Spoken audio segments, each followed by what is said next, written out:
Hello and welcome to the second of the Twixmas of the No Excuses podcast. My name's Anne and I live in Worcestershire, and today is Sunday the 31st of December, last day of the year. So tomorrow I'll be able to say next year I'm 65, which is very scary because I'm only just 63. Talk about wishing your life away. Anyway, it's 3:30 in the afternoon. I've got my lights on again, and I have got the last 3 days of Advent to show you that I've opened, and my next cast on for the 12 cast on. Yes, so let's get on with it, shall we? Just have a quick chat about what we've been doing. First of all, I showed you a hat last time that was the winter crown, and I knitted that in some double knitting, so it was quite a quick knit even though it was colour work and I went wrong several times. And then because I showed you that little swatch, I don't know if I can reach it, of fabric for my Gilbert shirt that I'm going to make early this year, hopefully in the next couple of weeks, I was going to use the yellow and the blue colour that I'd had from Midwinter Yarns, their black and blue Welsh wool, for the Rusty Tuku. I've changed my mind and I've cast it on the Playdate by Tincanknits. And this is the ribbon start. Hopefully you can see that. Shall I fall out my chair? Because the colours in here were very reminiscent. I mean, the material has got a navy blue, but it tones well, and the yellows are very, very similar. I've only got one ball of the yellow, and I've got 5 balls of the blue. So I've done a little bit of colour at the bottom, and I won't do the whole front band in the yellow, but I will edge it in a couple of rows and do the cast off in the yellow. I've added a little bit of patterning because I'm me and I can't stand to do boring stocking stitch all the time. And I've also marked where the underarms are with like a faux seam. It's just two purl, 2 knit, 2 purl, and there's a marker in the middle of those. I did 4 rows of the yellow, and then it's a 1x1 rib, and I did the yellow in the knit stitch and the blue in the purl stitch, and then 4 rows of just the blue in the rib. It says 2 inches, it's about 1.5, and that will do. I did think it was going to start flipping, but I can sort that out with blocking. I was looking for I'll talk a bit more, or just talk a couple of minutes more about this. I've been looking for ages for a plain V-neck cardigan. I have got some patterns that might do, but most of the patterns I've found of classic V-neck cardigans don't go up to my size. Now this one does, and I kept missing it by because of pictures of the little boys when they were babies on there, and even though it was coming up in an adult search, I didn't bother clicking on it, so I bypassed it several times. The advantage for me is this is bottom up.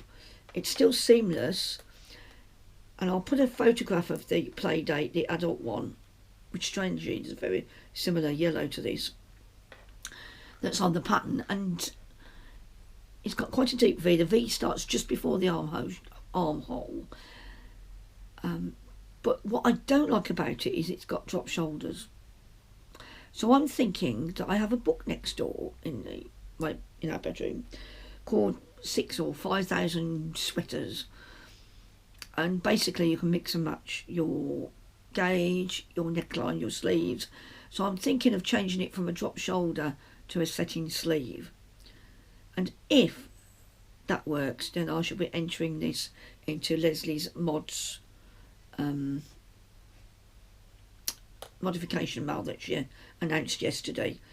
I cast on the day before, Leslie, so I'm hoping you might allow this, because I'd done the pocket lining stroke gauge swatch the day before and I'd done the casting on, but I did the knitting of this yesterday as you announced your I was knitting on it when you announced your mail, and I'm thinking, if I do get to do the modifications, I'd like to enter it in, but I won't know until I get there. I can't see it's going to be that difficult, because a setting sleeve is still, a drop shoulder is, you've made space under the arms and you're just going up. So hence the shoulder is wider at the top. You don't do any more armhole shaping. A raglan, where you do the space at the bottom and then you do a slope up to where it meets the neck usually. Whereas a setting sleeve is, you do more shaping on to bring the seam up to where the shoulder is. So you have a shoulder width at the top of your, I can't reach, a shoulder width at the top of you, on your shoulders. And the sleeve starts there rather than starting just at the top of the arm like it does on this pattern. I can't see it's going to be a problem, and I do know of another pattern I've got, and if I can get the stitch, if I can't do it by looking at this book, then I will. I think it's a Melissa Leapman book, and I've bought it and I've not used it, so it's a good excuse to get and use that. But if I can't do it, then I will look to perhaps something like that Ishnana pattern, which was the first top down I did short row shaping at the top of the, I think it's top down, short row shaping, well the sleeves are, at the top of the sleeve head, which is what I'd like to do, because that gives you a nicer shape as well. I don't have really any shoulders, but I need to knit a bigger side because of the boobage. And funny enough, Leslie was talking about that as well on her podcast yesterday. So that's the play date, and I should put some photographs in to explain what I'm talking about.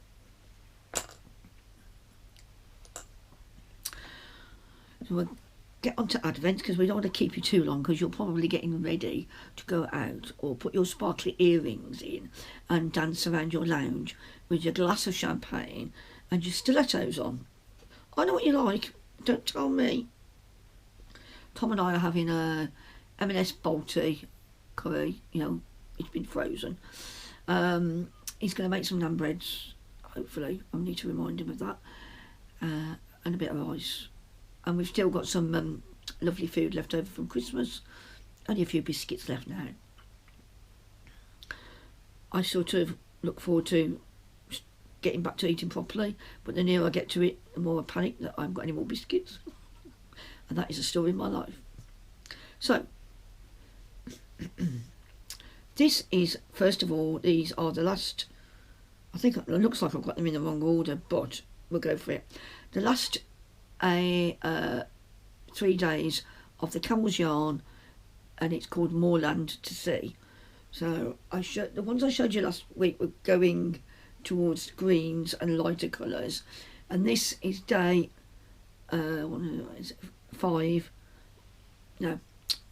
7, 8, 9, and this is 7, 8, 9 and 10.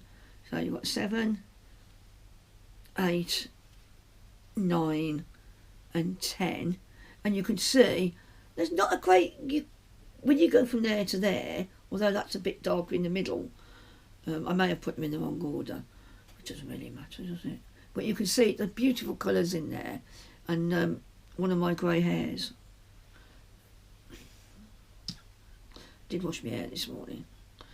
And then today's are, this one is 11, so it's got a little bit more green in it, but you can see a little spot of orange, quite creamy beigey colour, not a camel, definitely beige, pinky beige, and this one's got less green in it, but it's still got the pinky beige in, and I suspect that tomorrow's is going to be quite pink, judging by that. But they're very pretty, very, very pretty, and I think this is going to make a super jumper, absolutely super jumper, when it's paired with the other dark, the darker bits I had that I showed you the other day.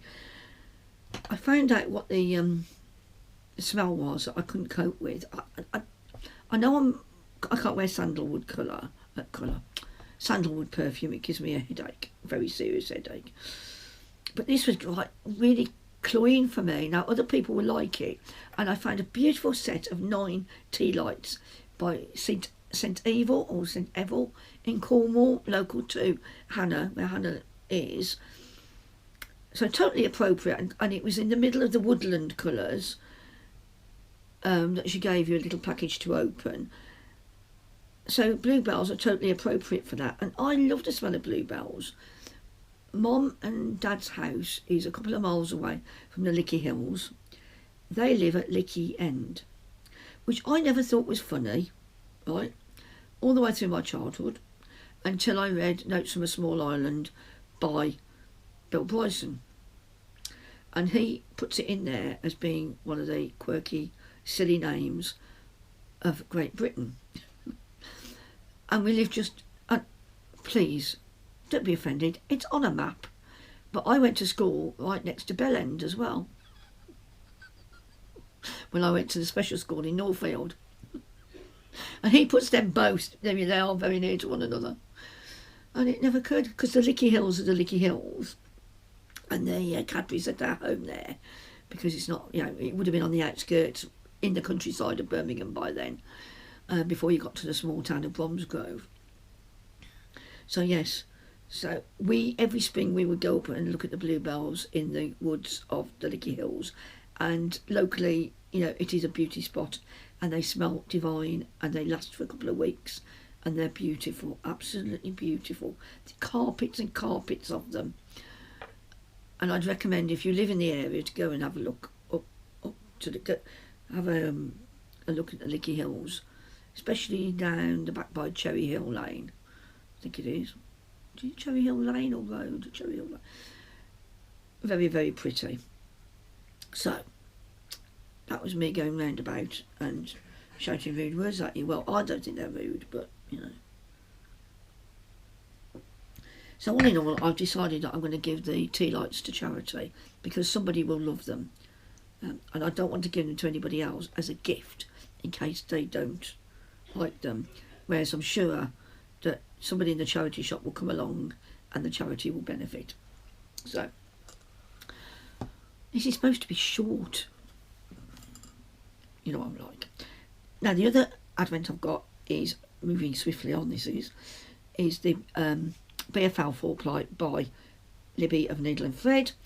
And these are days 7, 8. 7, 8 is quite a nice, almost limey green, and then a yellowy green for 10, 9, and then you've got 10, which I think in some respects it's quite a sudden change, because it's not green anymore, but it's a sandy colour, really, it is like a camel. And then today's 2 are I think, not sure which actually, I might have messed them up. That's the darker of the 2,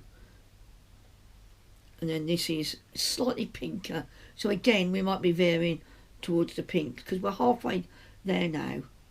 And I know that Libby does a dirty pink, and in my head that's apart from Wonderwall, the one exception that I would like to buy off her this year. But if she's at Wonderwall, and I'll find that out fairly soon, then I will order from her or buy from her there.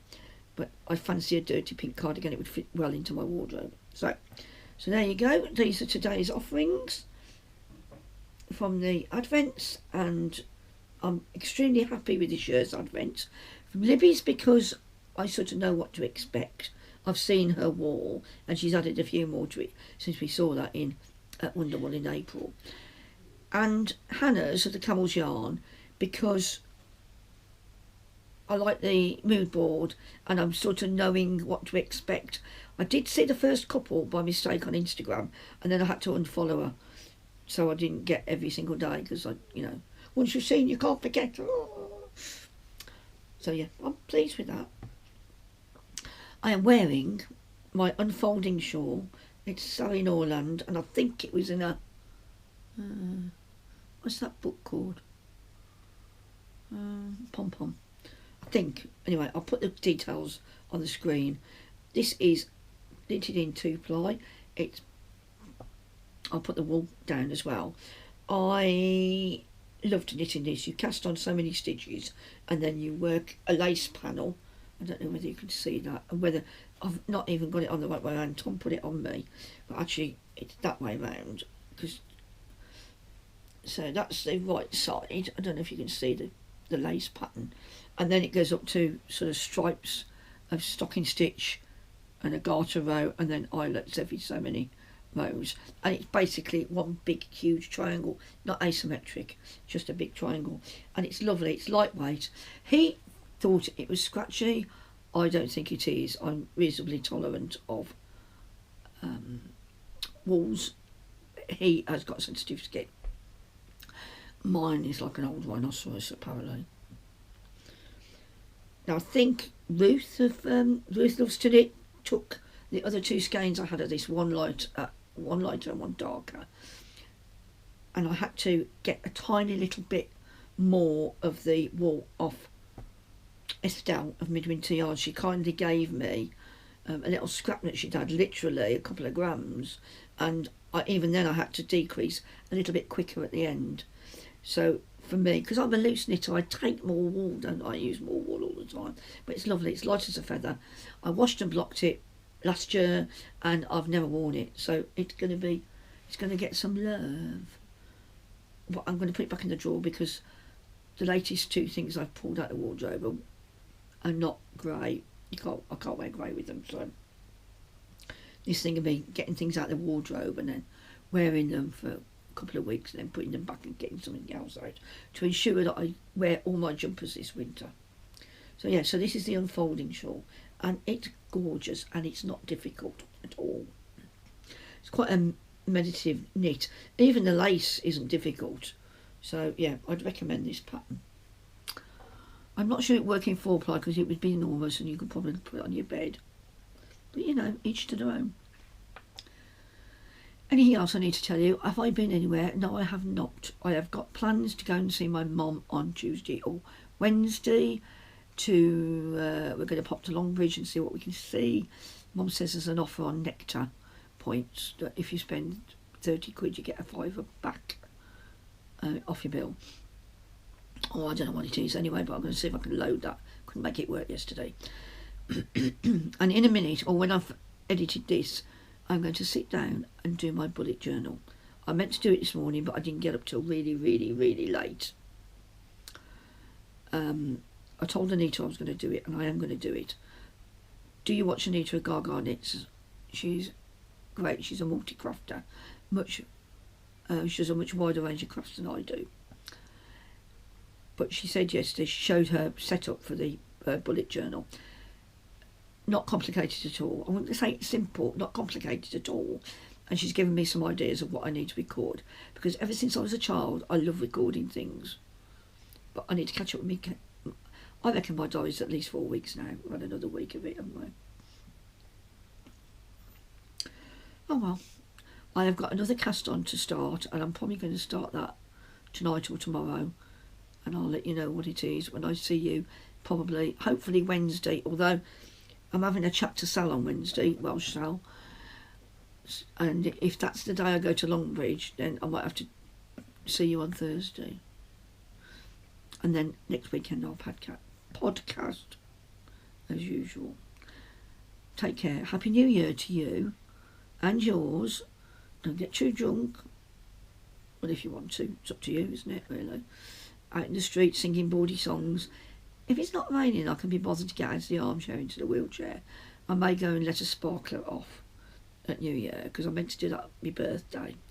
But I've got a feeling it's probably going to be raining, or I can't be bothered, or I might even be asleep by then. Who knows? Oh, let's start the year how we mean to go on. Happy days. Take care. I'll see you soon. Bye. See you next year.